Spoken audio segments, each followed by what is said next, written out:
Hey everybody, welcome to my channel, or welcome back to my channel. In this video, we are going to be explaining the differences between Jack and the Cuckoo Clock Heart movie and The Boy with the Cuckoo Clock Heart book.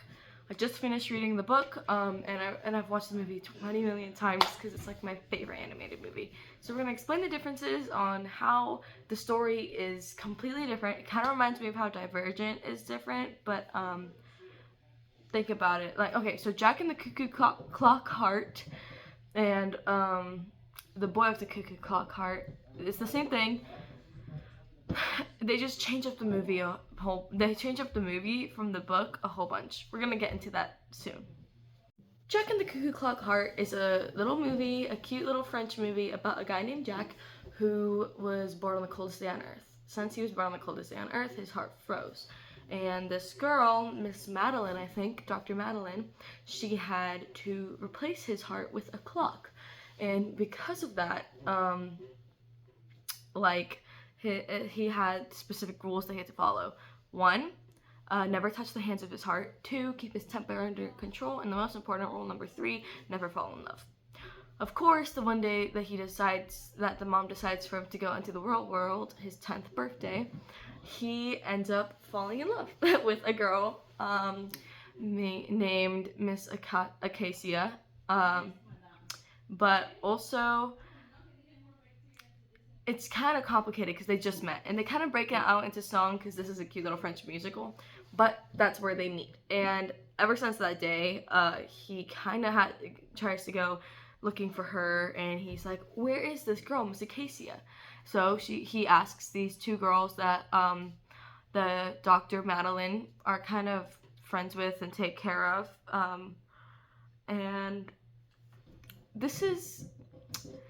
it gets complicated because in the movie, one of the girls says, it shows up in this really nice dress, and Jack's like, oh, where'd you get that dress from? And then she says from the school she used to go to.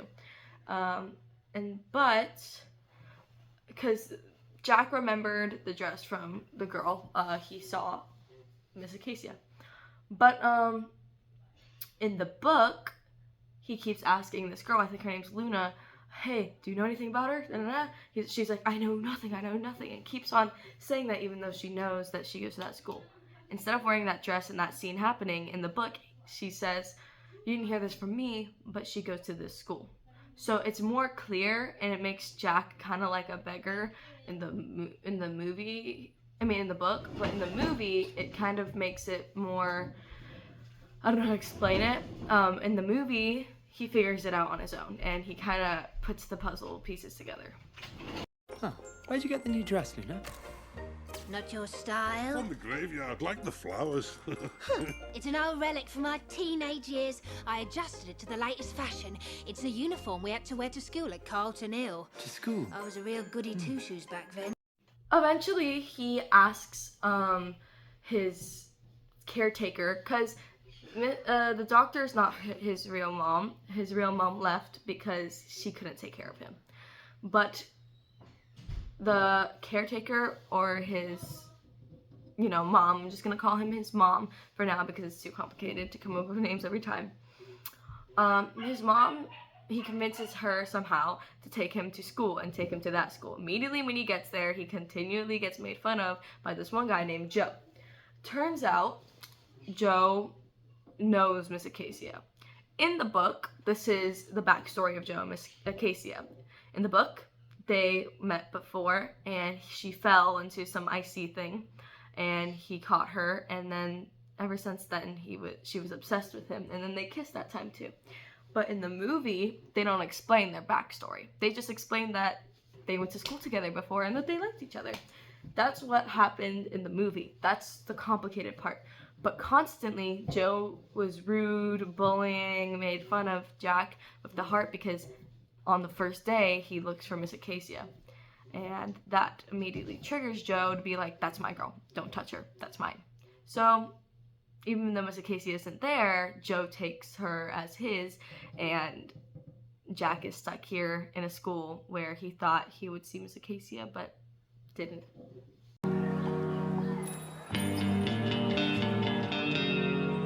Say, do you happen to know a time? For a few years now, I've been turning this school into my personal domain. And now everyone knows that in the schoolyard, whatever I say holds sway. I make sure the other kids respect me. There must be a few I simply scared. This is my empire, my realm, it's territory I'm ill-inclined to share. I must admit I'm not impressed by change, it's stability for me. I take no risks and mercilessly crush any threat to my authority. Hello. I've always done what needed doing. In this yard, I'm the undisputed king. But there's a new kid who just started school and I sense he wants to muscle in. Fast forwarding, Jack accidentally hits Joe in the eye with his cuckoo clock heart, and then he has to run away because he is now getting chased by like the police. So now he has to run away and leave his mom. He leaves, he goes, takes off for a place. He heard where she was because she saw a postcard that was from Joe. Turns out Joe and him have the same birthday. It doesn't state that in the book. In the movie, they kind of add it for more dramatic effect, so whenever it was Joe's birthday, no one would celebrate Jack's. It's complicated, but it happens. So he sees a postcard from her, and he sees where she is at. So since he's on the run, he goes there. But while he's on the train, something very confusing happens with Jack the Ripper. In the movie, Jack the Ripper chases him out of nowhere, just does that. But in the book, there's reason behind it. In the book, he continually bothers Jack, like, oh, we have the same name. Isn't that destiny? You have to help me find the love of my life.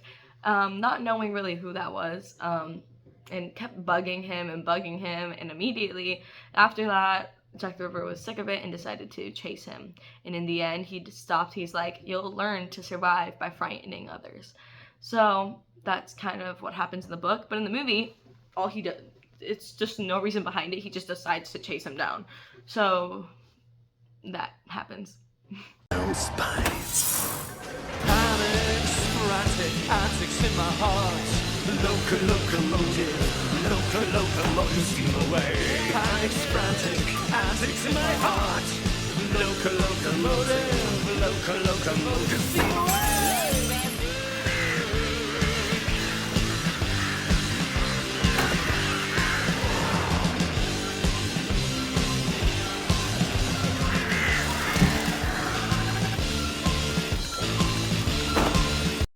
Eventually he makes it. He sees this guy who's trying to make films.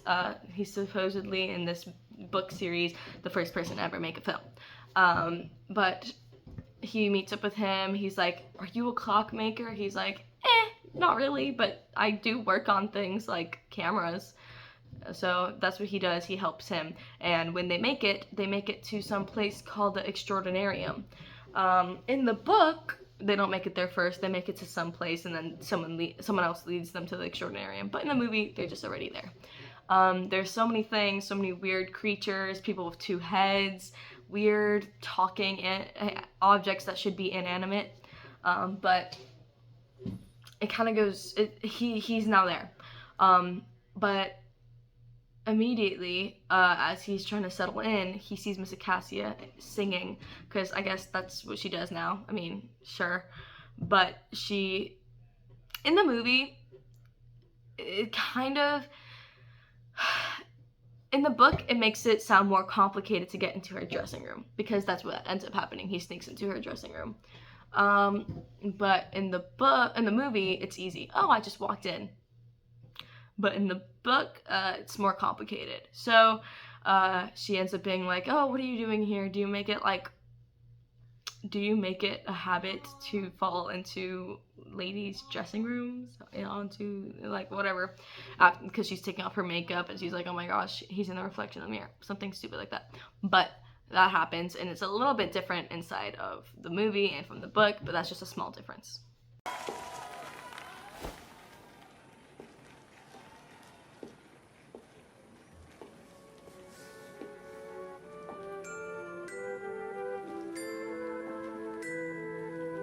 One single kiss, a brush on the lips could be your last. Just like that, bang, pushing up daisies.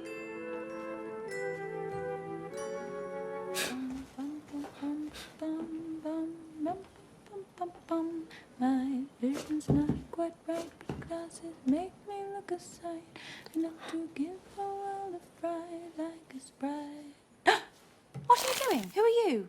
The ultimate seduction is when you give the illusion of not even trying to seduce her. Hey! Hola! I was tying my laces against your door when it fell open and I landed on your couch. Do you often tie your laces just outside a girl's door when she's getting changed? No, not very often. And where do you usually land? Do you stumble in her bed or the shower first? I'm really sorry. Haven't we met somewhere before? I'm pretty sure I recognize you. We're gonna do a huge jump. They already had a relationship and stuff, and he already said that I was the guy that, like, he hadn't said that he was the guy from when he was 10. And in the book, the way he says it, he just goes out and says it. He's like, I'm him, I'm the guy. Sorry, I lied. But in the movie, they do this whole puppet show thing, like, oh, this is me, this is you, and then they make some puppet show, and then she's like crying, she's like, oh my gosh, like, it doesn't happen like that, because they try to make it so much more dramatic than it is. But if you want it to be dramatic, just do what the book did, because in the ending of the book it gets dramatic. Whatever, we're gonna get to that later. But for now, watch the scene with the puppets, because that's not anywhere in the book. The book, he just says, oh, by the way, I'm Jack from, 4 years ago or whatever, 6, I don't know how many years ago. But just watch the scene, it's completely added in. The scene is Edinburgh, April the 16th, 1884. Typically British drizzle glistens on the cobbles of the city centre. Teetering like a bird in high heels, dancing the daintiest of reels. Her little feet get in a tangle. She bumps her nose and takes a tumble. And on the cobbles crumbles. I keep bashing my head on trees who blew leaves up so high. Soon not here in the sky. What's that I hear? The pitter-patter? What's making that noise It's there? just the rain. You like the rain? Miss Acacia adored the sound of the rain, but she had no idea that she was hearing the madly beating heart of her mini Prince Charming. Oh, if only he'd told her where the pitter-patter truly came from. Some years later, when the self-same Jack had crossed half of Europe like a Don Quixote on wheels tilting at an impossible dream, she'd have recognized him even without her glasses, because she'd have believed in his heart, and at last they could sample the inimitable magical intimacy of blending dream and reality.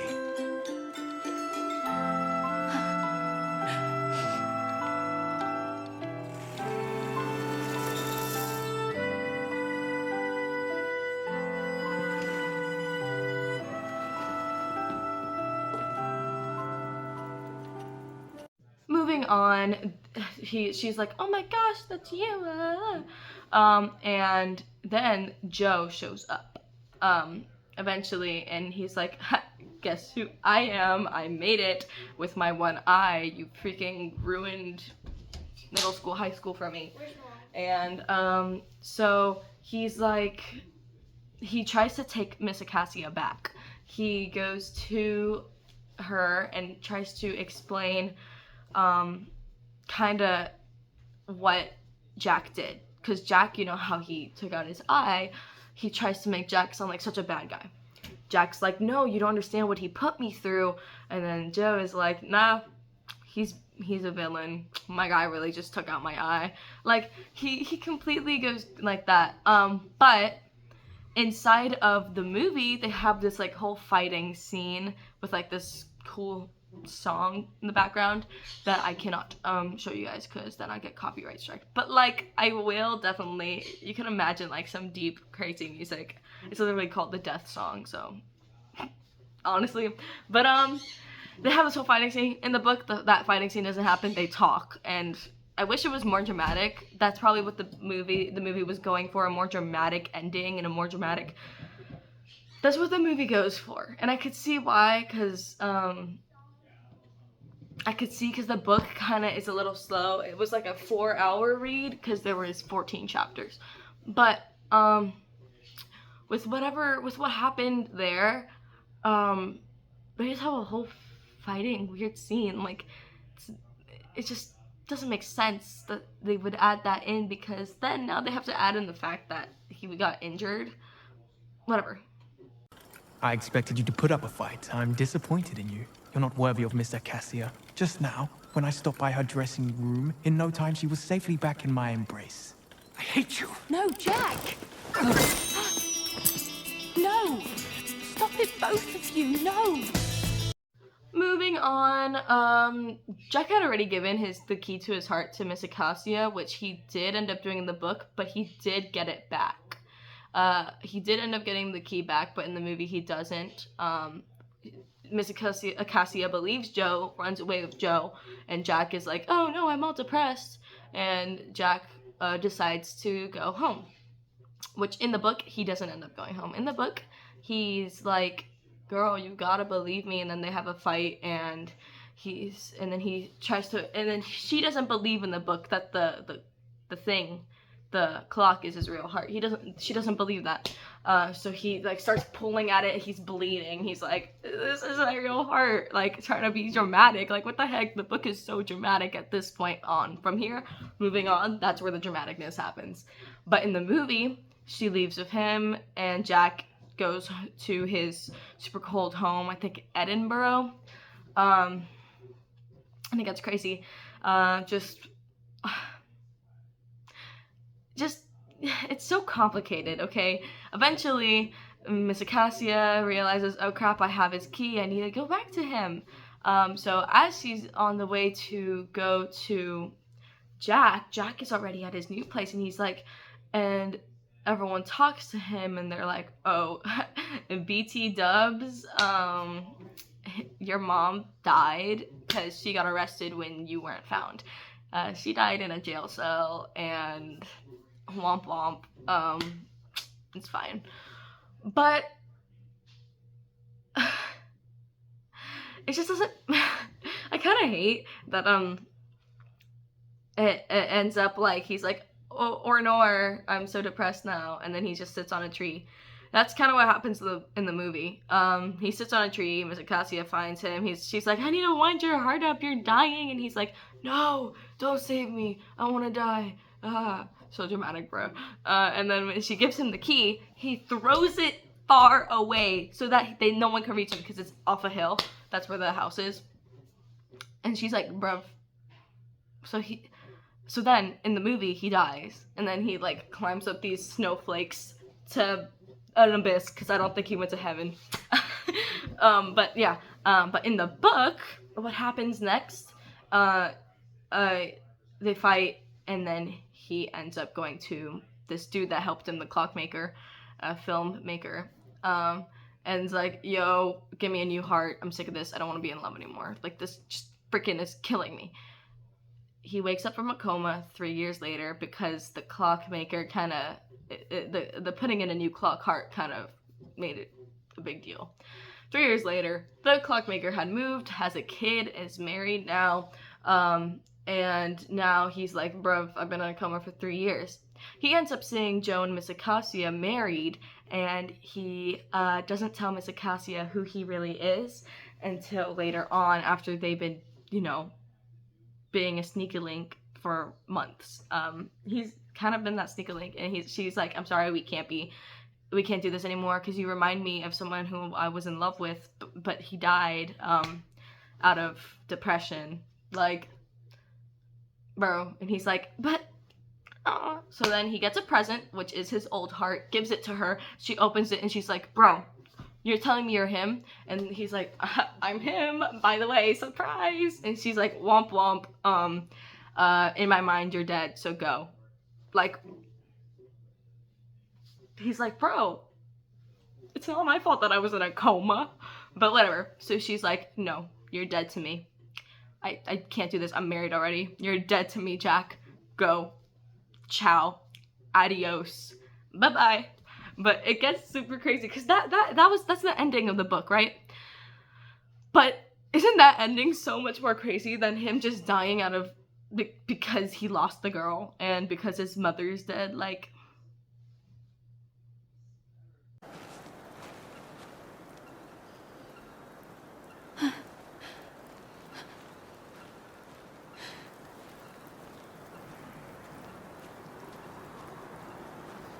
Jack! I'm here! Jack!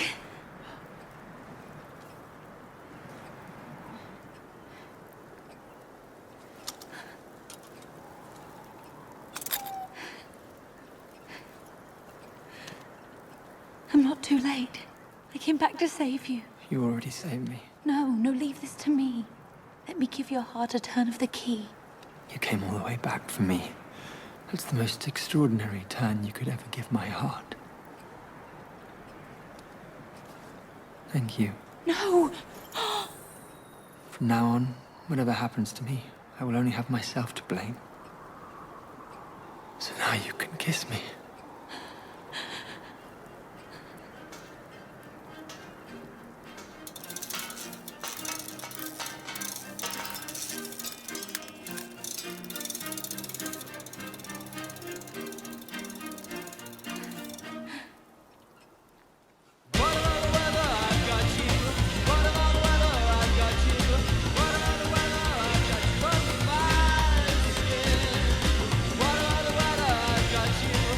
Honorable mentions. Yeah.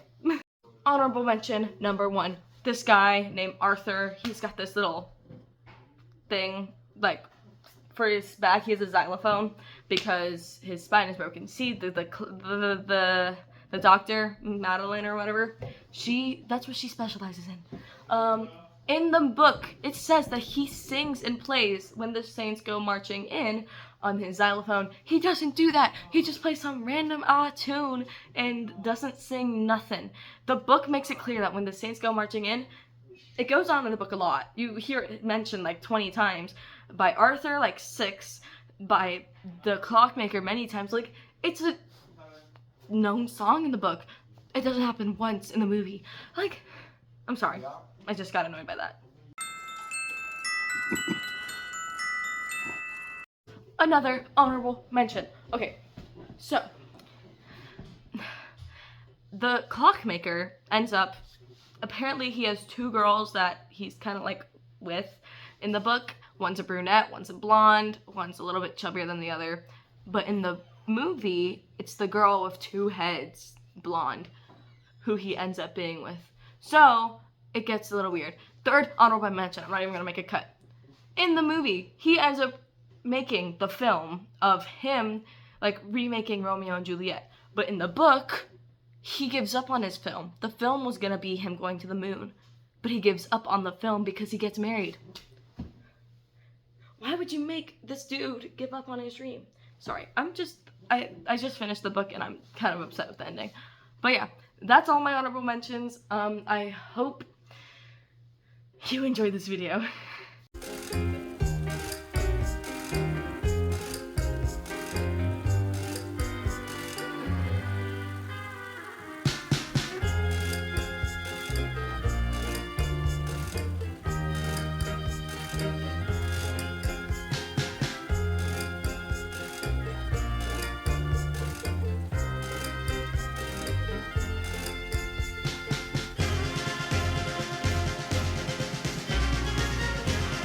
Alright, that was the last clip I'm gonna show you. Hopefully you guys enjoyed this video. I hope I didn't bore you. It's a great French film, so even though you kind of got the whole thing spoiled, I hope you go watch it. It was a great movie to watch. I watched it so many times, and the book was a great read. So go ahead, give those 2 a read and watch. And the soundtrack slays, so if you want to go on Spotify and just go search up Jack and the Cuckoo Clock Heart English, go ahead. Even the French ones are great. Okay, so do that. Hope you guys have a good day. Hope you guys have a blessed day. Love you. God loves you. And just ciao.